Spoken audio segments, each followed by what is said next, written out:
Prej dukurive të mos respektimit të prindërve janë pikëllimi dhe bërja e prindërve për të qarë, qoftë ajo me vepër apo me thënie. Vrashtësia ndaj tyre, edhe atë me ngritjen e zërit dhe thënien e fjalëve jo të hijshme. Ndërsa Allahu na porosit dhe thot: mos i kundërshto, por drejtojo atyre me fjalë respekti. Zemrimi dhe irritimi prej urdhrave të tyre. Allahu na edukoi dhe na mësoi që t'i largohemi kësaj vepre.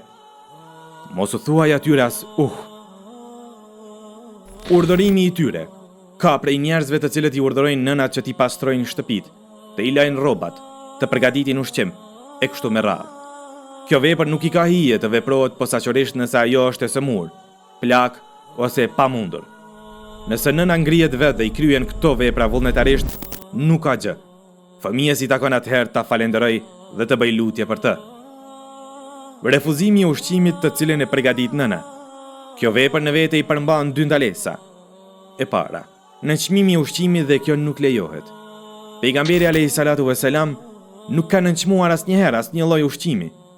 Ati kur i pëlqente e hante, kur nuk i pëlqente nuk e hante.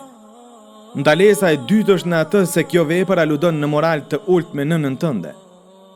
Lënia e ndihmës së tyre rreth nevojave të shtëpisë. Disa fëmijë këtë vepër e shohin si mangësi në burrëri dhe vepër jo të lavdëruar. Disa vajza i shohin nënat e tyre se si mundohen duke i kryer punët e shtëpisë dhe asnjëherë nuk ngrihen që t'i ndihmojnë. Madje ka prej tyre që flasin në telefon me shoqet e tyre me orë të tëra dhe as pak nuk u shkon mendja të i dalin në krah nënave të tyre.